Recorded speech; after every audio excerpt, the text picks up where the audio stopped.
Saya minta tolong banget pada Pak Jokowi. Saya minta tolong dengan sangat. Kalau pembatal Ba'alawi itu mau diskusi saja harus banyak syarat. Sementara mereka membatalkan masa Ba'alawi tanpa birokrasi, mau memfasilitasi diskusi mereka berdua di IKN saja Pak. Tempat paling netral tuh, biar jauh sekalian. Assalamualaikum warahmatullahi wabarakatuh. Saudara-saudaraku, kali ini saya akan mengunggah dan mereaction dari video para muwahhidin, termasuk pentolan atau ujung tombak daripada pendukung lain Bani Ba'alawi. Siapa lagi beliau yang seakan jenius terlihat di medsos, pintar ketika berkilah, yakni saudara Romeo Abbas, di mana sampai-sampai beliau memohon minta tolong kepada Presiden Joko Widodo untuk memfasilitasi dari seminar bedah tesis atau diskusi mengenai klaim Ba'alawi dari segi sejarah maupun nasab.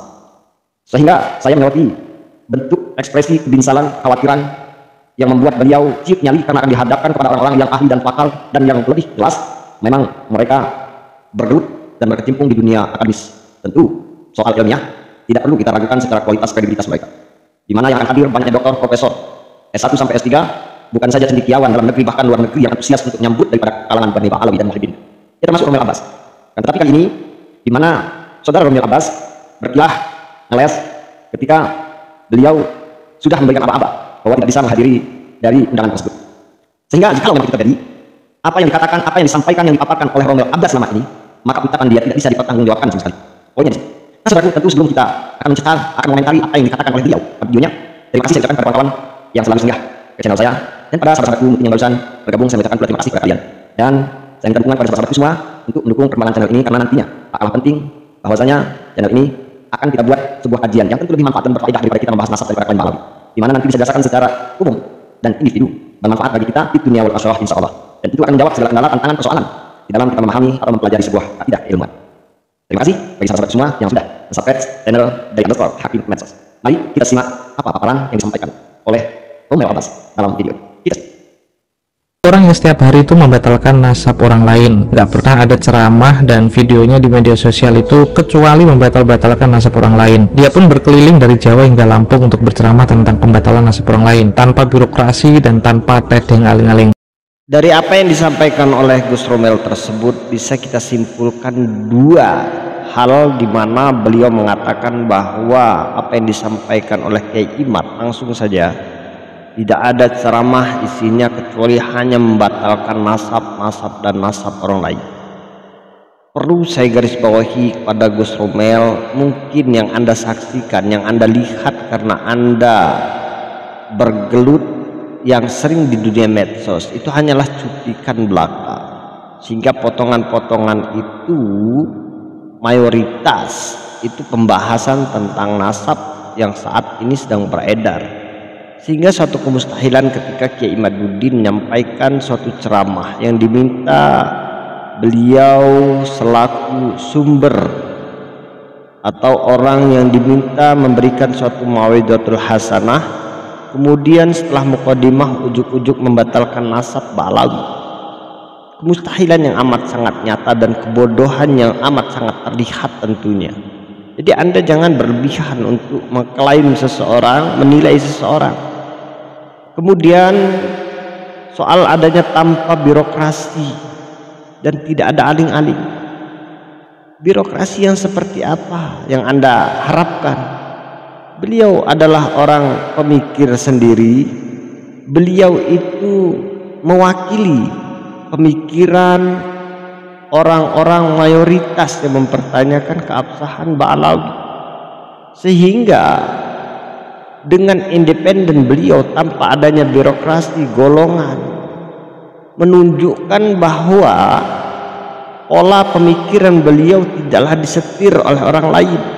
Beda dengan Anda, ketika Anda disuap, ketika Anda dibayar umpamanya, Anda ngotot untuk meyakinkan semua orang mempercayai bahwa apa yang dipertanyakan yang tidak ada itu ada, Anda ada-adakan.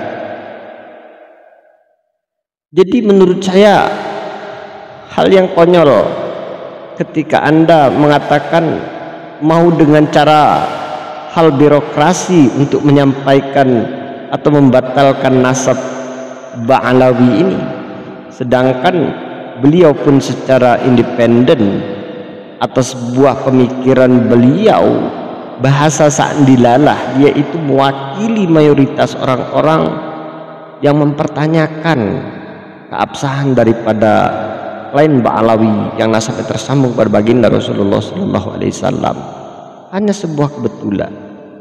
Jadi tidak ada organisasi birokrasi yang beliau mencari massa dan dekengan, itu tidak ada seperti apa yang Anda tuduhkan. Kemudian tanpa aling-aling yang bagaimana? Sebagaimana para habaib, para klien Ba'alawi yang sudah terang-terangan. Apakah kita harus diam? Apakah kita tidak harus bantah? Di mana apa yang mereka sampaikan, mereka paparkan sudah jelas, penuh dengan doktrin, penuh dengan kepalsuan, dan perlakuan mereka justru sangat amat mencidrai dari baginda Rasulullah Sallallahu Alaihi Wasallam, tidak mencitrakan bahwa mereka adalah dzurriyyah, sehingga bagi orang-orang yang justru tidak mempercayai merasa terdongkrak dan geram. Makanya hal ini mencuat sampai pada saat ini tidak ada penyelesaian, hanya mengklaim, tidak ada bukti sumber yang nyata yang mana membuktikan bahwa datuk mereka Ubaidillah itu ada. Konyol pernyataan Anda. Oke, kita simak komentar beliau yang selanjutnya. Yang nasabnya digugat itu kan akhirnya mengundangnya di kantor paguyuban nasab milik mereka. Surat dilayangkan lewat WhatsApp dan juga media sosial. Surat fisiknya pun diantarkan di rumahnya. Tak kurang dari itu, influencer-influencer yang tidak berhenti membatalkan nasab yang sedang digugat itu pun diundang. Dari penyanyi dangdut, guru yang punya subscriber lebih dari 1 juta, bahkan yang makoli-makolit pun diundang. Tiba-tiba dia itu siniar dengan salah satu penopang argumentasinya, alumni Dalwa dan juga Al-Haqaf. Dia bilang nggak mau menghadiri undangan tersebut. Alih-alih dia itu menyarankan mengambil momentum di UIN Wali Songo untuk berdebat dengannya. Kalau nasab bisa sama saya, mereka berbaris satu persatu, nanti saya jawab satu persatu. Kalau DNA sama mas ini, kalau filologi sama mas itu.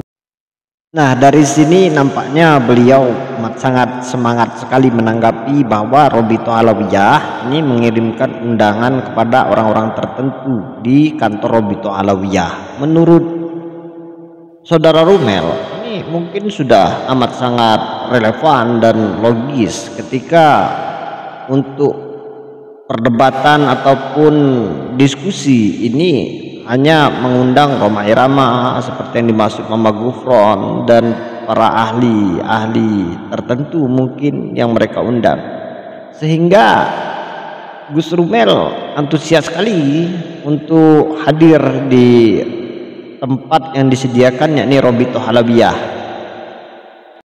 Jadi mengenai undangan dari Robito Halawiyah itu hanya ditujukan kepada orang-orang tertentu, sedangkan hai saudara Romail Abbas, ini sudah menjadi bahan perbincangan publik. Banyak orang-orang pintar cendekiawan yang berkecimpung membahas tentang nasab lain Ba'alawi. Mengapa hanya mereka saja?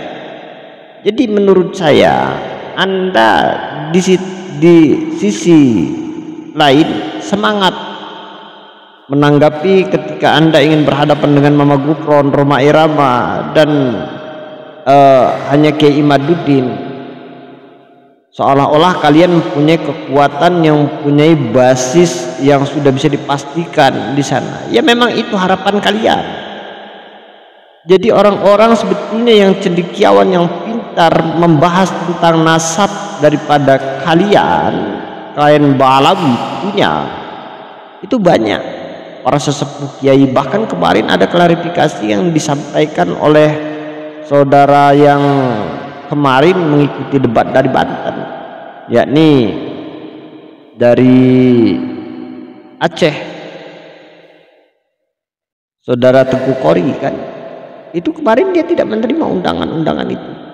Kemudian banyak seperti kalau mau dilihat Kiai Nur Ihya atau Gus Muafik, ya menurut saya kalaupun memang relevan, undang orang-orang yang relevan. Jadi ketika Kiai Imaduddin mengajukan untuk diskusi terbuka yang di tempat yang steril, yang netral, yang beliau mengajukan tempat itu adalah di UIN menjadi persoalan bagi kalian, sementara sudah jelas di situ banyak para ilmuwan, banyak tokoh yang bisa kita kaji dan gali tentunya. Mengapa kalian harus ciut? Mengapa harus takut? Kalau memang kebenaran itu ada pada kalian, kalau kalian punya bukti-bukti sejarah, kalau kalian punya bukti-bukti yang valid, mengapa kalian harus banyak mengklaim ke sana ke sini yang tidak karuan? Menurut saya, sekali lagi, hal yang tidak masuk akal menjadi alasan Anda ketika seseorang sudah memaparkan sedemikian rupa, detail dan jelas soal nasab. Tentu di bidangnya Kiai Imad ada ahli genetik, ada ahli fisiolog yang akan hadir di situ, tapi Anda menolak. Justru Anda ingin menghadirkan Mama Gufron. Anda mau berdebat dengan Mama Gufron yang tentu daripada keilmuan yang beliau dapat itu berbeda dengan antum, Gus Romail, sehingga kapasitas kualitas itu tidak seimbang. Anda kok menggebu-gebu ingin berdebat dengan Mama Gufron, kan lucu.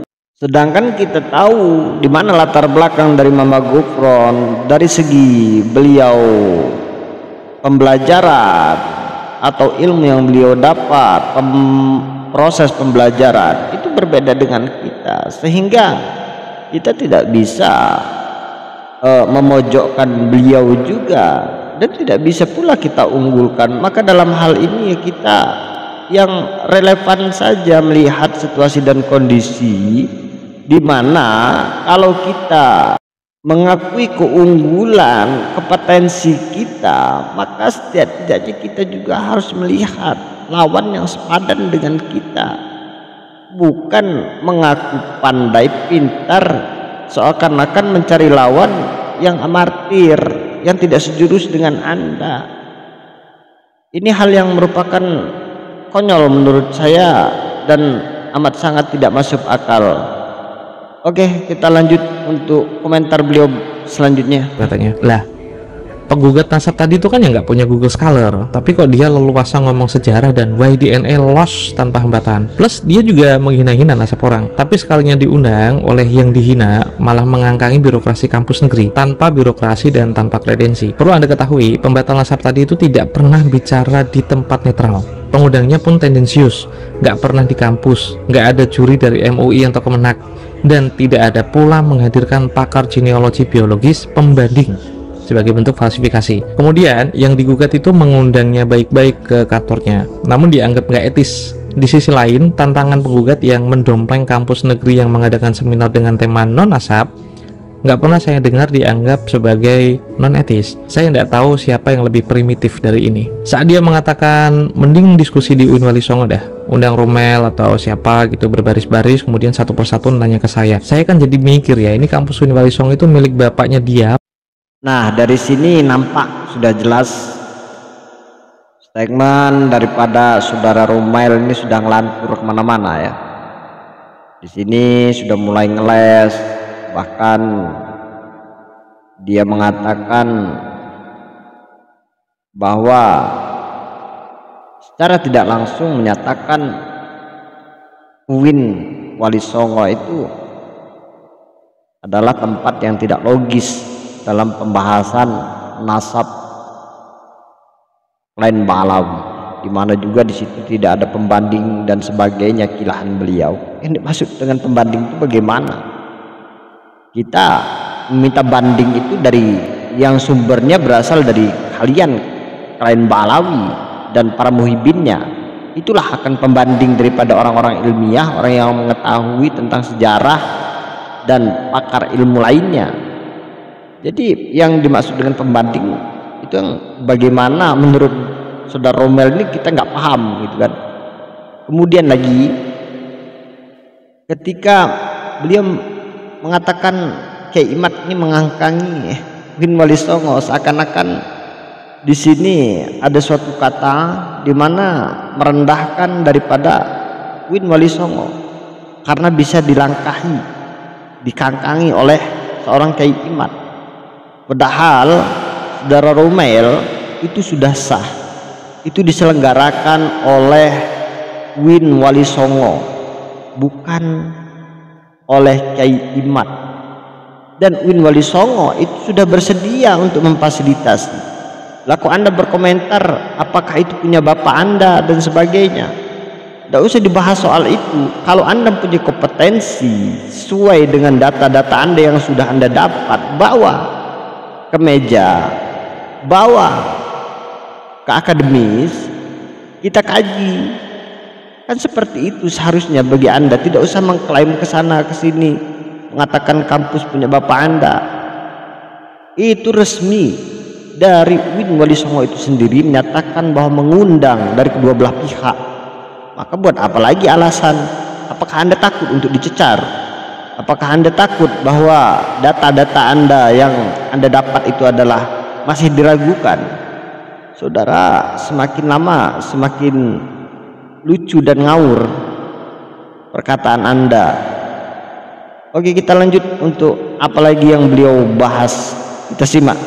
Seperti di Kementerian Agama secara umum dalam menggelar satu buah seminar. Pertama, tema. Jadi acara tanggal 10 September itu kan diselenggarakan Lembaga Penelitian dan Pengabdian kepada Masyarakat atau LPPM. Karena ini LPPM, tentu saja tema seminar yang mau digelar itu harus mengandung unsur pengabdian pada masyarakat. Tema itu kan diusulkan, diverifikasi, divalidasi, atau direview kesesuaiannya dengan pengabdian pada masyarakat. Setelah semua itu lolos, LPPM itu mengelompokkan tema tersebut berdasarkan bidang ilmu untuk kemudian ditentukan siapa nih narasumber di bidang ilmu yang relevan dengan tema tersebut. Seluruh hasilnya dilayangkan dalam bentuk permohonan berkas pengabdian kepada reviewer, lengkap bersama tanggal, lokasi, sumber daya apapun yang diperlukan termasuk besarnya biaya yang dibutuhkan. Reviewer menerima berkas tersebut dan jika disetujui, reviewer melayangkan persetujuan dengan workflow hari sekian menghubungi siapa, panitia melakukan apa saja di tanggal sekian dan sekian, narasumber dihubungi siapa di tanggal sekian, jika ada yang berhalangan siapa nih yang jadi penggantinya, dan seterusnya dan seterusnya. Kedua, dana. Selain tema seminar, ada pula urusan birokratis di kampus seperti UIN Wali Songo, yaitu dana. LPPM itu kan bikin surat permohonan bantuan dana seminar atau disebut SPBDS. SPBDS dan kelengkapannya itu dilayangkan ke reviewer lagi, dilihat apakah mata anggaran RAB-nya itu masih memungkinkan untuk didanai ataukah tidak. Untuk bisa disebut memungkinkan didanai, reviewer melakukan pemeriksaan terlebih dahulu di Sekretariat Bagian Keuangan. Taruhlah seminar di UIN Wali Songo itu memungkinkan untuk didanai ya. Jadi SBK atau Sekretariat Bagian Keuangan itu mengesahkan SPBDS dari LPPM, kemudian menyerahkan bon pengambilan uang ke bagian kasir. Barulah LPPM mengambil uang di kasir dan melakukan belanja yang diperlukan untuk seminar. Jadi setelah surat itu dilayangkan kepada Kyai Imad, Mas Sumanto Al-Qurtubi, Kang Farihin, artinya jumlah uang yang diterima itu sudah sesuai dengan pengajuan. Bisa saja kurang karena kadang-kadang ada reimburse, namun tidak bisa lebih dari yang dianggarkan. Jadi ketika ada orang belagak menawarkan diskusi di UIN Wali Songo pada seminar LPPM, memanfaatkan momentum seminar yang tema diskusinya saja bukan tentang nasab, sebenarnya mereka itu sudah mengangkangi UIN Wali Songo dalam dua hal. Pertama, tema yang diseminarkan itu kan migrasi agama dan peran sosial keagamaan klan Ba'alawi. Gak ada tema kajian kesahihan nasab Ba'alawi di sana. Coba lihat tuh, migrasi agama dan peran sosial keagamaan klan Ba'alawi. Kenapa menantang orang untuk mendiskusikan tema di sebuah seminar non nasab di kampus orang tanpa persetujuan ketua LPPM UIN Wali Songo? Kedua, siapa yang akan membiayai Mas Sugeng, Pak Manahem Ali, dan orang-orang yang ditantang jika dana yang disediakan itu hanya cukup untuk 3 orang, Mas Sumanto, Kyai Imad, dan juga Kang Farihin? Ngapain nambah-nambahin narasumber? Pada mau patungan, orang ini sebenarnya punya rasa hormat pada birokrasi UIN Wali Songo atau enggak sih? Kok seenak jidatnya nentuin narasumber di jalanan? Anda ini rektor. Kalau asal-asalan begini, apa Anda mikir kalau setelah seminar itu LPPM kan harus memberikan laporan pertanggungjawaban? Kalau temanya berbeda, gimana LPJ-nya? Kalau dananya udah ditentukan, gimana LPJ narasumber yang tidak diundang secara resmi? Ini kampus orang ya, jangan sesukanya ngatur-ngatur tanpa berdiskusi dengan mereka. Udah membegal nasab Ba'alawi, mau begal acara kampus. Nah, tambah ngaco lagi nih beliau. Nampak-nampaknya sudah mulai turun nyali ya, sehingga tidak tahu lagi beliau itu siapa. Anda itu posisinya itu sebagai apa dan siapa Anda di UIN? Kok bisa mengatur dan Anda mengajari seorang akademis? UIN itu kita tahu bukan milik personal, akan tetapi orang-orang yang terdidik, orang-orang yang mengerti, sehingga sudah jelas undangan itu resmi dari UIN, bukan personal. Adapun soal masalah biaya dana, Anda tidak perlu tahu tentang hal itu. Mereka sudah tahu posisi itu dan sudah dikondisikan. Apakah Anda tahu bahwa itu ada yang mendanainya ataupun tidak, atau bahkan itu ada uang negara atau tidak? Apakah Anda tahu? Kok kekhawatiran Anda sampai segitunya membahas tentang tema anggaran dan sebagainya, mekanisme seperti itu? Maka sekali lagi saya nyatakan kepada Anda, Gus Romail, Anda itu sebagai apa? Penanggung jawab atas apa yang Anda telah sampaikan kepada publik, yang akan dikaji dan digali fakta intelektual Anda sebagai narasumber daripada ujung tombak Bani Ba'alawi. Sehingga cukup hadir saja, tidak usah Anda bahas ini itu dan sebagainya, mengangkangi dan sebagainya. Klaim apa yang Anda buat semacam itu? Menurut saya Anda banyak berkilah ketika Anda sudah dihadapkan dengan orang-orang yang betul-betul mengerti dan paham tentang keilmuannya. Dan ini tentu alasan-alasan yang tidak masuk akal menurut saya. Oke, lanjut. Bagaimana lagi komentar beliau? Kita simak saja dan kita komentari apa yang dikatakan oleh beliau. Saya ada agenda lain yang tidak memungkinkan datang ke Semarang. Karena nggak bisa, Gus Ubed menanyakan siapakah yang layak menduduki kursi narasumber untuk menghadapi Kiai Imad. Saya hanya bisa nunjukin kolega yang lebih pintar dari saya, lebih expert tentang manuskrip dari saya, dan lebih menggeluti naskah-naskah Ba'alawi dari Kesultanan Banten daripada saya, yaitu Kang Farihin. Tentu saja setelah ini kan saya tidak bisa dikaitkan dengan Uin Wali Songo dong, lawang udah diganti Kang Farihin. Jadi dari sini kalian semua sudah tahu siapa yang lebih dulu menghubungi, yaitu Robito Alawiyah melalui Said Hanif Alatas. Said Hanif tanggal 11 Juli, sementara Gus Ubed pada tanggal 12 Agustus, selisihnya itu 1 bulan lebih. Kemudian pada tanggal 14 Agustus 2024, Said Hanif menghubungi saya lagi tentang pergeseran tanggal. Sebelumnya kan agenda diskusi itu direncanakan pada 31 Agustus, namun digeser pada tanggal 7 hingga 8 September 2024. Setelah itu kan saya melanjutkan kehidupan, mengantarkan anak sekolah, bikin sarapan, dan seminggu kemudian pada tanggal 20 Agustus Uin Wali Songo melayangkan undangan pada Kang Farihin untuk acara seminar pada 10 September 2024. Kenapa ke Robito Alawiyah bukan ke Uin Wali Songo? Pertama, karena kursi narasumber sudah diisi Kang Farihin. Masa saya minta kursi itu lagi? Ya nggak tahu malu dong. Kedua, karena tanggal 7 hingga 8 September itu saya memang di Jakarta dan malamnya mau take off, jadi kemungkinan bisa mengikuti acara tersebut. Karena sudah take off di hari itu, kalaupun ada undangan setelah itu, tentu saja saya nggak bisa dong. Nah, akhirnya jelas bahwa video ini beliau bermaksud menjelaskan untuk tidak bisa menghadiri dari undangan yang dilayangkan oleh Universitas Wali Songo. Sedangkan beliau ini mengatakan ada yang lebih paham dan pakar, yaitu Kiai Solihin, apa yang beliau maksudkan itu. Nah, berarti kita sudah mengetahui apa yang beliau paparkan, yang beliau sampaikan. Kalau dia masih mengakui keabsahan, kepakaran orang lain, maka sesungguhnya apa yang dia sampaikan selama ini tidak ada pertanggungjawaban. Itu saja, selesai. Sehingga omong kosong belaka, data-data beliau yang seakan-akan dari dalam dan luar negeri itu melebihi hanya dengan pijakan pulau ke pulau. Saking mudahnya beliau melacak ke luar negeri sehingga mendapatkan informasi-informasi, akan tetapi ketika dihadapkan dengan orang ahli, pakar, dan ilmuwan internasional, beliau mundur dengan berbagai macam alasan. Nah, saudara, tentu ini mengherankan dan mencengangkan bagi kita. Seakan-akan selama ini garang, seakan-akan dia mengetahui seluruh keilmuan nasional bahkan internasional. Tetapi ketika dihadiri oleh orang-orang yang berkompetens, beliau tidak bisa menyajikan apa yang dia dapat selama ini. Oke, kita lanjut untuk komentar beliau selanjutnya. Pak Jokowi, saya minta tolong dengan sangat, kalau pembatal Ba'alawi itu mau diskusi saja harus banyak syarat, sementara mereka membatalkan nasab Ba'alawi tanpa birokrasi. Mohon fasilitasi diskusi mereka berdua di IKN saja Pak, tempat paling netral tuh, biar jauh sekalian. Ya, itulah kira-kira ucapan pamungkas beliau yang terakhir memohon kepada Presiden Jokowi akhirnya untuk memfasilitasi diskusi nasab klien Ba'alawi.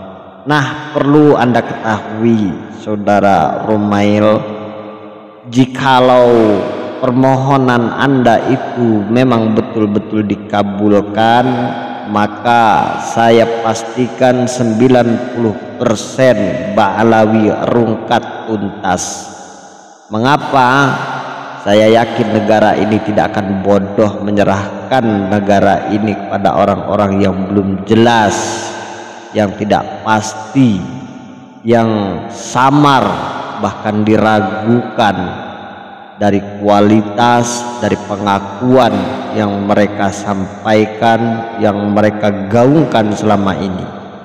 Bahkan yang terjadinya demon berjilid-jilid itu sumbernya dari siapa, kemudian tindakan makar itu sumbernya dari siapa, dan yang mengancam ke pemerintahan paling keras itu siapa. Sehingga alangkah bodohnya kalau negara ini ingin meloloskan dari klien Ba'alawi. Pahami di situ Gus Romail agar Anda waras. Demikian video ini saya sampaikan, mudah-mudahan bermanfaat. Saya kiri, wassalamualaikum warahmatullahi wabarakatuh. Salam akal sehat.